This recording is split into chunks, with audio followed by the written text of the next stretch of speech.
Malam sama Nera dan Bu Cleo, saya Fitri dari Jakarta. Bagaimana batas self-love dengan ego untuk kepentingan diri sendiri? Bagaimana ini? Mungkin dari sama Nera atau dari Bu Cleo dulu? Saya akan serahkan semuanya ke Bu Cleo.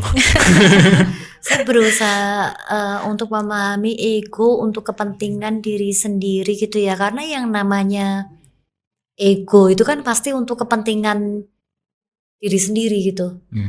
Sedangkan kalau self love sendiri ini kan memang dalam rangka untuk serve, dalam rangka untuk memberi makan dari ego kita gitu. Dengan cara apa? Dengan cara memberikan cinta.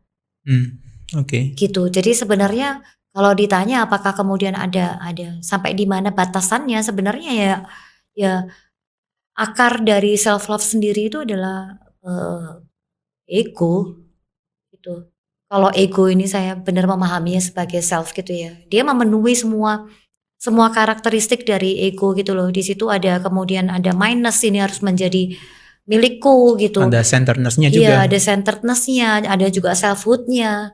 Ada sesuatu yang continuity gitu dalam rangka untuk memberi makan dan bahkan membooster ego untuk makin besar gitu. Barangkali tadi dari Mbak Fitri barangkali mungkin kebingungannya mungkin terkait dengan kalau self love itu bukannya seperti self care gitu loh. Nah, kalau self care itu seperti yang kita bahas tadi kan itu sebenarnya adalah salah satu varian saja dari ego booster saja sebenarnya gitu. Ya. Oke, cukup jelas ya jawabannya. Mungkin sama Nera mau menambahkan? Oh, tidak. Saya akan membacakan pertanyaannya aja. Oke, ini ada pertanyaan berikutnya nih dari lanjutannya ya. Self love yang copy dari less mimetic desire adakah? Maksudnya benar-benar kebutuhan self love paling dasar. Terima kasih. Ada nggak Bu yang paling dasar sekali, yang memang ya masih lazim lah, meskipun saya bilang itu bukan sultan tadi ya. Kebutuhan self love yang paling mendasar itu sebenarnya self love sendiri kan dia itu bedrock dari our being gitu ya. Jadi itu landasan utama yang kemudian kenapa kok kemudian self itu tetap dipertahankan terus itu ya love gitu, cinta gitu loh. Sehingga kemudian ketika ada orang yang kemudian ketika ditanyakan ya apakah ada self love yang paling mendasar gitu yang paling utama ya selama kita bisa memahami bahwa self itu karakteristiknya itu tidak seperti yang kita bayangkan gitu ya, bahwa self itu selalu dia mengalami perubahan, bahwa dia itu tidak pernah memuaskan dan tidak ada intinya, maka tidak ada kemudian yang disebut sebagai self yang paling mendasar. Oke. Berarti kalau dari judul kita semua self love itu harmful berarti. Karena dia tanha, gimana penjelasannya kalau? Ya wis, kalau sana ya selesai.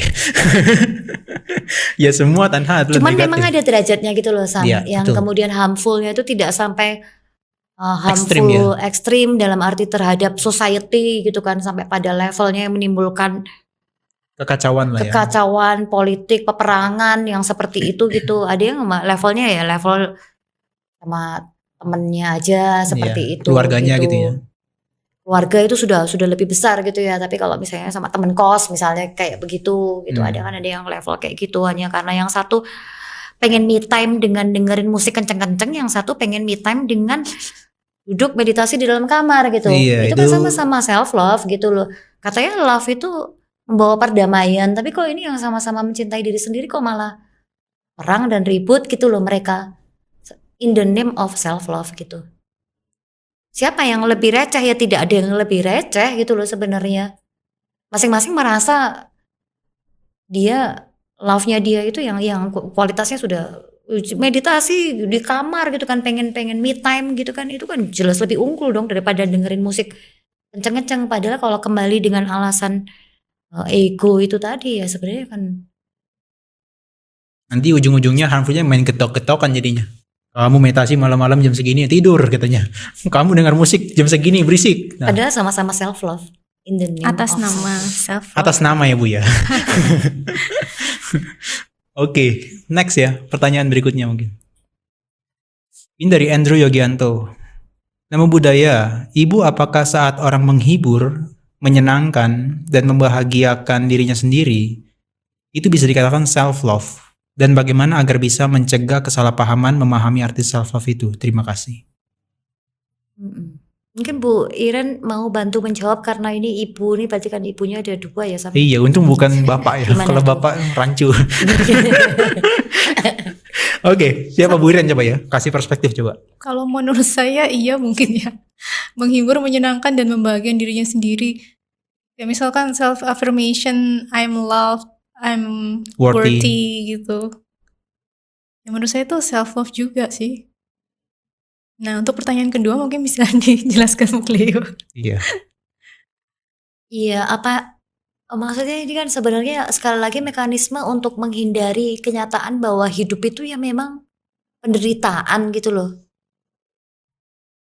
Oke. Hidup itu memang misinya adalah penderitaan, jadi gimana caranya supaya persoalannya kemudian adalah bukan supaya hidup menjadi lebih bisa terhibur gitu, tapi hidup itu lebih tidak menderita gitu loh. Gimana caranya agar hidup lebih menjadi tidak menderita, dan self love ini sebenarnya mekanisme yang justru membuat hidup itu jadi lebih menderita. Dan bukan cuma hidup kita tapi hidup orang lain juga loh. Iya. Mungkin karena ada lagunya hidup ini adalah anugerah. Belum ada yang bikin lagu hidup adalah penderitaan. Nanti kita bikin. Tapi ini saya jadi ada jauh ya. Tadi pagi saya jelaskan ini loh. Ini seakan-akan kita lagi sesi meditasi tapi pengganti pembimbingnya Bu Cleo jadi sekarang. ya. Ya, tadi pagi saya yang ngomong, sekarang Bu Cleo. Mungkin Hidup ini sama adalah Nira derita. juga mumpung lagi kesempatan bicara soal penderitaan gitu ya. Nanti orang disalah pahami lagi. Nanti dikira penderitaan itu artinya apatis, pesimis. Kan bukan seperti itu gitu. Iya, makanya lagu hidup itu adalah derita nggak laku Bu. Hidup anugerah tuh lebih laku. Iya ya. Ya itu Nah, beda lah maknanya ya. Bukan semacam mengarah kepada apatis nantinya. Beda. Penderitaan yang dimaksud oleh kita kan beda ya. jangan-jangan memang doyan menderita gitu loh. Bisa jadi. Jangan-jangan memang masih senang menderita seperti itu. Bisa jadi sih.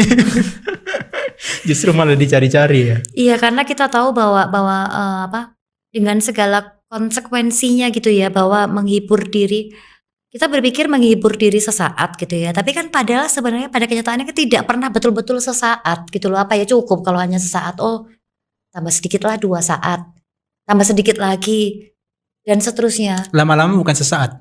Sesat. Dan habis itu kan nggak cukup ya kalau misalnya sudah habis, misalnya awalnya misalnya 5 menit, setelah itu kan 10 menit nih, setelah Iya. itu setengah jam, setelah itu lama-lama ya berhenti semua, gagal semua tuh program, entah program dietnya, entah program latihan apapun yang sedang diikuti gitu. Nggak usah deh, toh sudah nanggung gitu. Oke. Ke persoalan utamanya itu kan bukan masalah kita sesatnya per se gitu ya, tapi mengulangi kesesatan yang sama terus-menerus gitu loh. Jadi bukan kesalahan yang dibuat, tapi mengulang-ulang terus keengganan untuk kemudian keluar dari kesalahan tersebut gitu. Oke. Yang disebut proses belajar itu kan pada saat kemudian kita mengetahui bahwa oh ini ternyata tidak bermanfaat dan cenderung harmful untuk diri kita sendiri dan bahkan untuk orang lain gitu. Kita berusaha untuk meng-unlearn apa yang sudah kita, pola-pola yang sudah kita pelajari sebelumnya gitu loh, dan ini tidak bisa dengan mengandalkan mekanisme untuk menghibur diri sendiri gitu loh. Oke. Ini harus dengan secara keras bahkan menegur diri sendiri gitu loh. Kamu tuh nggak mutu gitu. Bukan kamu sama maksud saya. Iya. Gak apa-apa, itu dari hati kok, saya tahu. Kamu tuh maksudnya diri sendiri, ayo kamu tuh masih bodoh gitu. Kamu tuh nggak bermutu. Pola-pola seperti ini tuh pola yang lame. Kamu manja gitu, tapi tanpa kebencian gitu loh. Iya. Karena nanti jadinya kebencian, nanti jadinya self-hate. Iya. Bukan yang seperti itu gitu, simply secara sadar gitu ya, untuk menunjukkan bahwa kenapa kok disebut bodoh ya, karena mengulang-ulang pola yang sudah diketahui bahwa itu tidak bermanfaat sebetulnya. Iya. Mungkin yang bikin tambah sulit itu karena kita juga mungkin dibesarkan gitu Bu, seperti itu. Misalkan waktu kecil kita jatuh ke sandung, itu Oh mungkin kita iya. dipuk-puk gitu. Dipuk-puk gitu ya. Oh ini mejanya yang nakal nih. Iya. Kalau udah gede dia bukan dipupuk lagi, dikeplak-keplak. Kamu bodoh, gitu aja jatuh. Iya, jadi tidak terbiasa untuk menghadapi rasa sakit, dan ketika kecil itu kan ada orang tua yang kemudian melindungi ya, ketika kita tumbuh dewasa ya siapa yang kemudian Sesuai kan banyak orang yang kemudian juga, bukan banyak sih, sebagian orang kemudian memutuskan untuk ya tidak bergantung. untuk tidak mekanismenya bisa di dua sisi ekstrim ya. Satu sisi bahwa dia nggak pengen dewasa gitu ya, selamanya kanak-kanakan yang dipilih gitu.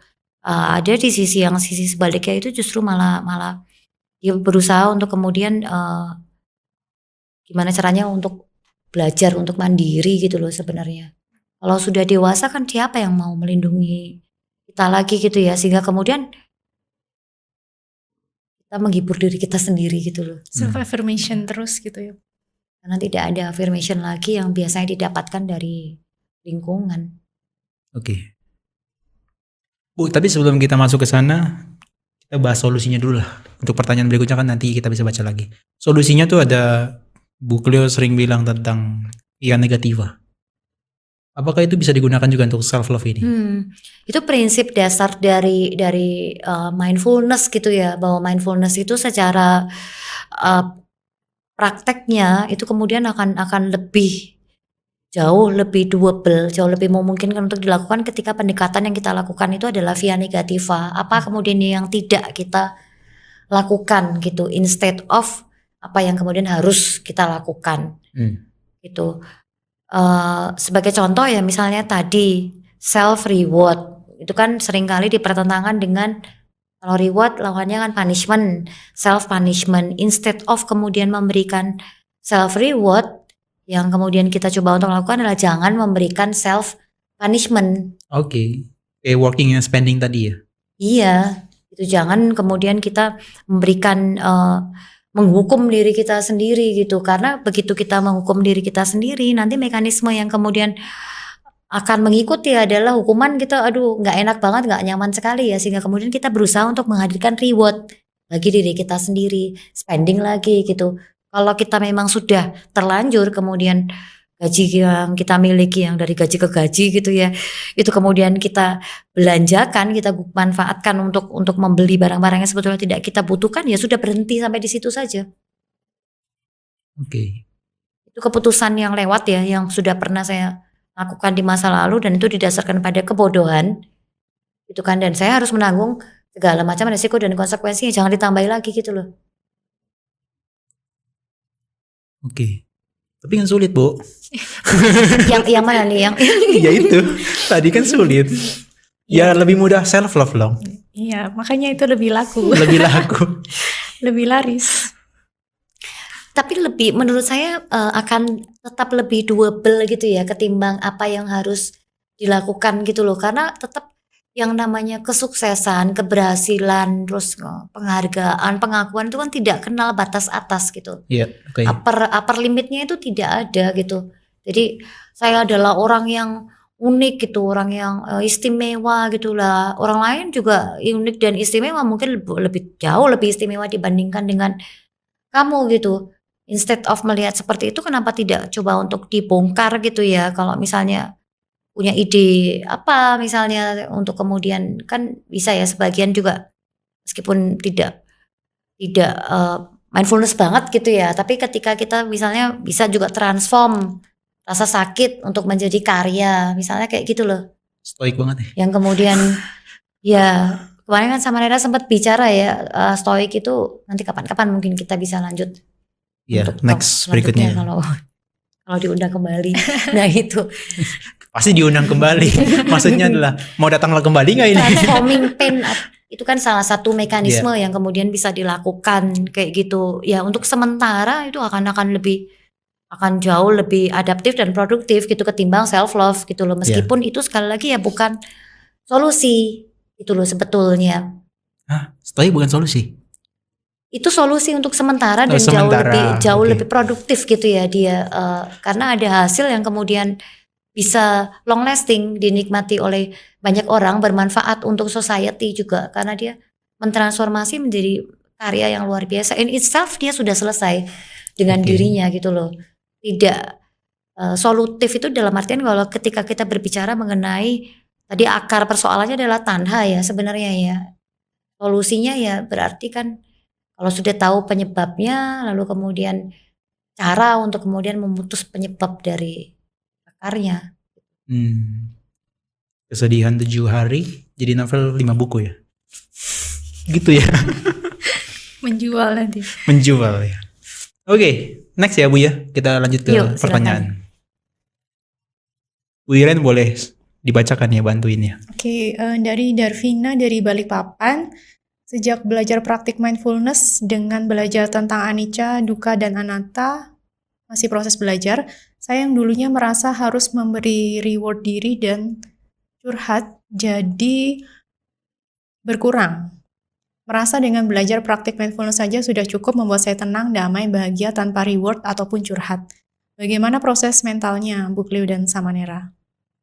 Praktik mindfulness. Oke. Terkait praktik mindfulness-nya. Kayaknya pertanyaan ke Samanera nih kayaknya praktik Enggak. mindfulness Ini ini. Bu Cleo Bu Cleo disebutkan dan pertama. Samanera. Bagaimana praktik mindfulness dapat membuat apa tadi? Dapat membuat menjadi lebih tenang, damai, bahagia tanpa reward curhat. Gimana Bu? Ya udah, solusinya ya kesinilah. Kalau 2 minggu sekali. Mungkin yang ditanyakan lebih ke penjelasan proses mental. Oh iya. Oh iya, proses mentalnya. Itu Bu Cleo dulu coba.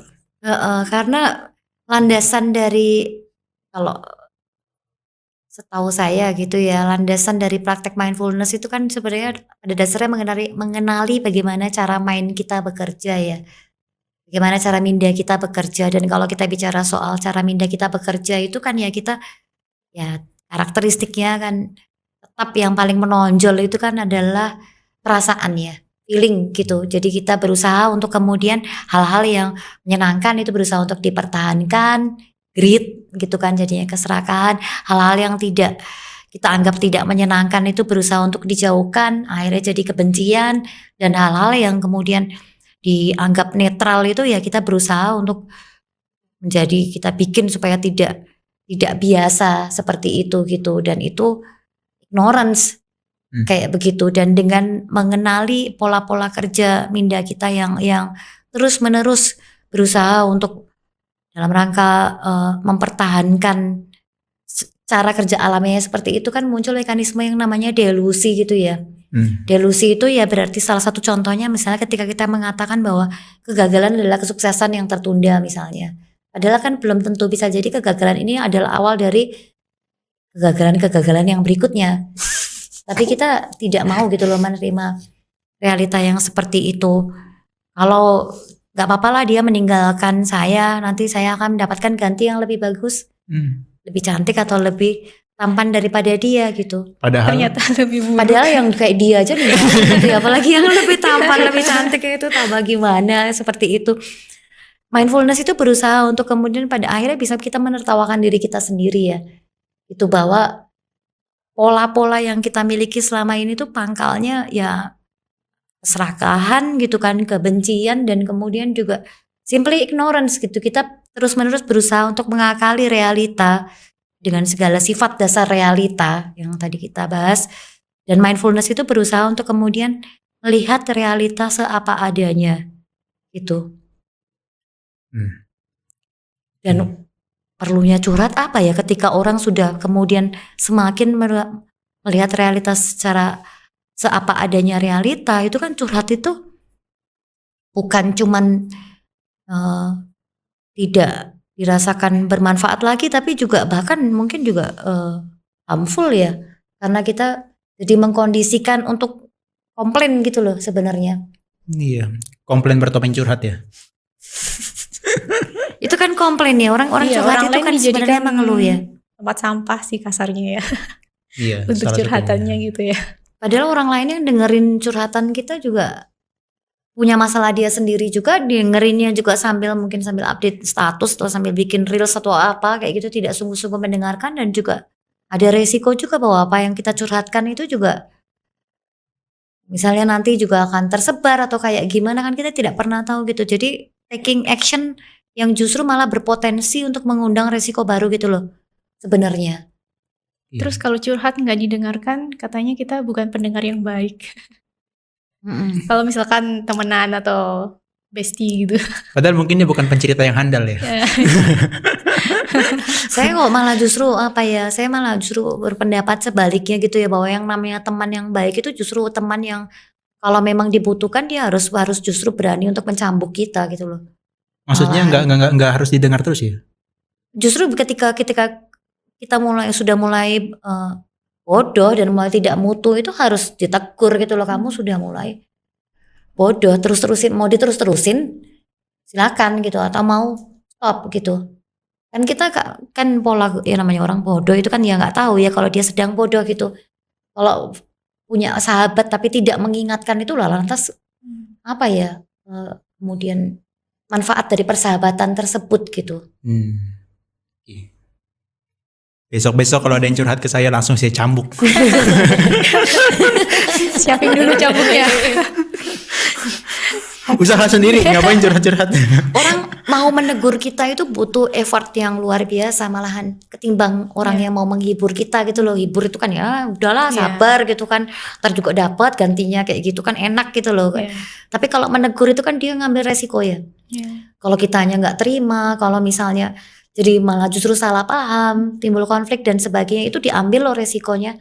Hanya untuk menunjukkan pada kita ini kamu lagi nggak mutu kayak gitu. Kurang sahabat apa? Tapi apakah memang kita benar-benar sampai nggak boleh mendengarkan cerita dia gitu ya? Kadang-kadang kan memang sangat perlu gitu ya? Atau memang harus dicambuk terus gitu? Enggak. Itu kalau udah kelewatan parah banget gitu ya? Saya khawatir dikutip gitu nanti. Kalau udah kelewatan aja Bu ya? Konteks mendengarkan tuh maksudnya saling kan ya, maksudnya cerita gitu kan, sharing seperti itu ya, iya sharing gitu loh. Tapi ketika sudah mulai sudah mulai dragging ya, sudah mulai complaining yang kok dikasih solusi pun sebenarnya kan tidak mau, bukan sedang mencari solusi ya sebenarnya gitu. Mencari validasi Bu. Mencari validasi gitu loh. Oke. Atas sesuatu yang apa yang dia rasakan gitu ya. Yang which is apa yang dia rasakan itu ya sebenarnya bisa jadi sangat jauh kemudian dari realitanya gitu loh, experience-nya itu halu gitu loh, bisa jadi. Kan harus ditegur gitu. Ya seperti mindfulness gitu ya, yang fungsinya sebagai pengawal, kalau yang mau masuk maling masa iya dibiarkan gitu loh. Kayak begitu. Tapi tadi juga penanyanya juga nanya ke Samanera nih. Kita skip. Oke, itu nanti ada sesi tersendiri lah ya. Terkait dengan proses mental kayaknya kan agak sulit lah kalau dijelaskan singkat banget. Ya. Tapi penjelasan Bu Cleo sudah tepat. Oke, siap. Next pertanyaannya. Dari mana sih, kasih bocoran sedikit dong kalau yang proses mentalnya itu berarti kan dari tubuh dulu atau start dari mana dulu gitu maksudnya, yang proses mental itu loh. Maksudnya proses itu ya, apa tadi, perubahan mentalnya setelah dia praktek mindfulness ya. Saya pikir ya tubuh dulu ya maksudnya. Maksudnya diperhatikan. Proses perubahan yang terjadi itu seperti apa gitu. Kalau bisa ditampilkan kembali nih. Kalau pemula sih saya nggak terlalu expect ya, dia bisa sampai berubah transform dengan cepat ya. Makanya kalau di istilahnya tentang meditasi kita ya, di pelatihan mindfulness kita, pemula itu nggak bisa dia langsung masuk ke dalam konteksnya transforming begitu loh. Mau nggak mau dia harus avoidance dulu, mengabaikan. Jangan sampai dengan konsentrasi dia atau kemampuan dia untuk fokus nggak kuat, malahan bukannya dia mengamati dengan objektif apa adanya, malah dia terseret kadang-kadang. Yang itu menjadikan siklusnya malah bertambah parah. Makanya kalau pemula ya, menurut saya, ya kita harus hindari dulu sih. Jadi kalau misalnya istilahnya dalam yang spesifik, kalau bukan yang objek kita ya jangan diperhatikan. Karena itu berbahaya, kita malah terseret. Tapi nanti kalau dia sudah punya kemampuan ya Bu ya, kemampuan dia bisa lebih rileks, lebih fokus, lebih tenang, bisa lebih sabar menghadapi itu semua, baru dia bisa masuk ke konteks yang proses mentalnya dia berubah, bisa transform. Ya melihat apa adanya. Kalau di awal saya pikir sulit sih. Iya, jadi awalnya itu kontrol kognitif gitu ya. Dia top down sifatnya secara neuralnya. Tadi gue jadi bahas mengenai proses itu. Tapi nah itu semua tantangan gimana maksudnya? Kenapa? Top down tadi gimana? Iya, jadi melibatkan fungsinya itu kontrol kognitif gitu. Salah satu strategi kontrol kognitif ya dengan avoidance ya, berarti justru dihindari gitu loh. Agar bisa tetap fokus gitu, instead of amati seperti itu, nanti kan keseret kan, dikhawatirkannya. Betul. Gitu. Itu yang paling sering terjadi itu orang keseret. Sampai saya pernah loh yang sekali orang itu tiba-tiba di belakang dia duduk sendirian, tiba-tiba dia nangis sendiri. Itu kan karena nggak kuat konsentrasinya ketika dia muncul satu momen traumatik. yang semestinya dia nggak mengalami itu. Ya tadi, centeredness tadi. Kenapa Iya. sih saya mengalami itu? Karena dia nggak kuat, konsentrasinya nggak objektif, malah dia terseret dan sampai Konsentrasinya nangis. belum jadi gitu ya, belum apa-mapan gitu Belum ya. jadi menurut saya. Makanya pemula saya pikir ya hindari dulu lah. Diabaikan dulu, masuk kembali kepada apa yang penting sih sebetulnya dilakukan. Oke ya Bu ya, itu cocok nggak kira-kira? Cocok nggak kira-kira jawaban saya? Kalau nggak cocok kita bahas lagi nih satu sesi nih. Oke, next pertanyaan, silakan. Ada lagi pertanyaan? Satu pertanyaan lagi ya, ini pas nih jadi jam 8:30. Jangan sebut nama saya. Oke, ini Oh nggak ada, aman. pertanyaan dari Silakan Ken Bu Iren. Kashiwa. Selamat malam Bu Cleo, saya merasa bahwa self-love lebih mengarah pada penerimaan dan usaha untuk memahami diri kita, untuk meningkatkan kapasitas diri, mengurangi destruksi, meningkatkan awareness diri. Padahal ini deket banget sama selfishness. Nah, jadi bagaimana mengendalikan diri untuk bisa self-love tapi nggak selfish? Mohon pencerahannya ya Bu. Iya, ini pertanyaannya seperti bagaimana caranya supaya bermain api tapi nggak kebakar gitu ya. Iya. Saya diledek gitu waktu itu, pakai sarung tangan katanya. Oh gitu. Gimana? Mungkin yang Bu dia Cleo? tanyakan sarung tangannya apa berarti? Iya. Iya. Ya pada dasarnya ya kalau misalnya mau bermain api ya dengan resikonya itu ya pasti akan kebakar gitu loh. Pakai sarung tangan ya itu bisa kemudian untuk menghambat sementara waktu gitu ya, tapi nantinya kan akan kebakar lagi. Iya. Seperti itu. Jadi kayak tidak mungkin orang kalau misalnya berani untuk bermain api kemudian bertanya gimana caranya untuk tidak kebakar, pasti akan sooner or later akan kebakar dan tinggal kemudian apakah konsekuensinya itu damage-nya akan kemudian sampai kemana-mana, bisa kemudian di konten atau seperti apa, which is kemungkinan untuk kemana-mana kan besar sekali juga kayak begitu gitu. Jadi untuk penanya ya saya nggak bisa memberikan kemudian jawaban yang sifatnya menghibur gitu ya, dalam arti nanti ini lagi nih apa memvalidasi lagi gitu seperti itu gitu. Berarti patut dicambuk. Karena mungkin pemahaman di masyarakat awam itu seperti yang pertanyaan tadi juga, self-love itu adalah penerimaan diri, Oke. I'm accepted gitu. Jadi mungkin pemahaman itu yang perlu di-unlearn gitu ya Bu Iya, ya? memang marketingnya kan memang seperti itu. Apalagi kalau kita bicara mengenai sosial media ya, kamu berharga, kita kan berpikirnya, oh ya iyalah. Berarti kalau saya nggak berharga, masa saya tidak? Berarti saya tidak berharga kayak gitu loh. Kita selalu mikirnya tuh sisi selalu hitam dan Hitam putih gitu loh, kayak begitu. Dan kita berpikirnya bahwa yang namanya self ini kita anggap sebagai sesuatu yang memang harus dirayakan terus-menerus gitu loh. Wah ini saya, ini gua banget gitu kan, ini identitas diri saya, ini adalah aku gitu kan, ini milikku dan seterusnya gitu. Padahal dalam prinsip mindfulness kan justru itu yang harus dibongkar gitu loh. Oke. Mungkin sama Nera mau menambahkan? Udah. Cukup. Sudah? Ini kok dia nanya gitu ya, karena supaya nggak kita minta untuk menambahkan gitu kayaknya ya. Berarti saya nanya. menambahkan Bu Iren mau apa ya? menambahkan? Soalnya ditanya sama Nera sama Bu Cleo. Oke, pertanyaan udah habis ya. Ya. Oh, ada satu lagi. Satu lagi. Teman-teman, kalau masih ada yang mau bertanya silakan, kita kasih waktu 10 menit karena tadi kita ada terlambat 10 menit ya. Oke, silakan bisa ditampilkan sekarang pertanyaannya. Ini dari Harjoyo Cio. Malam sama Nera dan Bu Cleo. Apakah kadar self-love banyak terpengaruhi oleh pola asuh? Lingkungan sosial yang suka hasil yang instan, egois, kurang empati, kurang toleransi, persaingan yang tidak sehat, dan kasar. Terima kasih. Wah ini kayaknya pertanyaannya cocoknya untuk Bu Iren kalau yang ini nih, yang membahas mengenai pola asuh dan lingkungan. Setuju nggak Sam? Iya, boleh. Oke, saya jawab. Maksudnya pola asuh dari orang tua gitu ya? Mungkin kalau saya lihatnya mungkin dari Atau treatment dari mungkin teman-temannya kalau juga? kita bilang orang tua kok terlalu ini ya, mungkin dari pola asuh atau pendidikan mungkin ya, Bisa. itu di larger sistemnya gitu. Ya kalau misalkan saya dulu juga pernah misalkan ngajar anak TK gitu, itu biasa menerapkan sistem itu juga kasih stars gitu loh, kayak reward gitu loh. Jadi kalau misalkan dia berprestasi dikasih 1 star, Terus kalau misalkan dia eh, nakal atau gimana diambil startnya. Jadi kayaknya sistem itu tadi ya, reward punishment. Mungkin saya nggak bisa terlalu detail atau itu ada hubungannya dengan psikologi gitu ya Bu ya, teori-teori psikologi gitu. Bagaimana dengan pola asuh atau pendidikan ini? Biasanya kan memang sistemnya reward and punishment gitu. Gimana Bu Tapi Cleo? persaingan yang tidak sehat itu yang paling nampak jelas ya.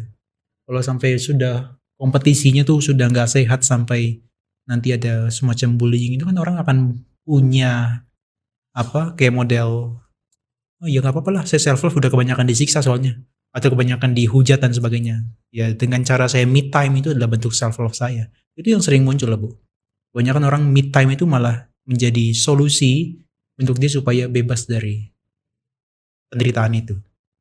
Tapi kan realita memang begitu ya, realita kan memang isinya kan memang persaingan, konflik, masing-masing orang berusaha untuk memenangi egonya sendiri-sendiri gitu loh. Jadi tidak necessarily ini kemudian menjadi alasan untuk atau justifikasi untuk self love gitu loh. This is how reality works gitu loh. Alam itu ya seperti ini gitu. Memang realitanya begitu gitu. Sama kayak misalnya seorang anak tadi dicontohkan Bu Iren ya, jatuh lantainya nakal. Itu kan sejak awal misalnya ketika anak sudah mampu paham, orang tua mungkin bisa bilang ke anaknya gitu, kamu kurang waspada sehingga kemudian kamu jatuh. Lain kali kalau kamu jatuh tidak ada yang nolong kamu. Itu kan realita ya.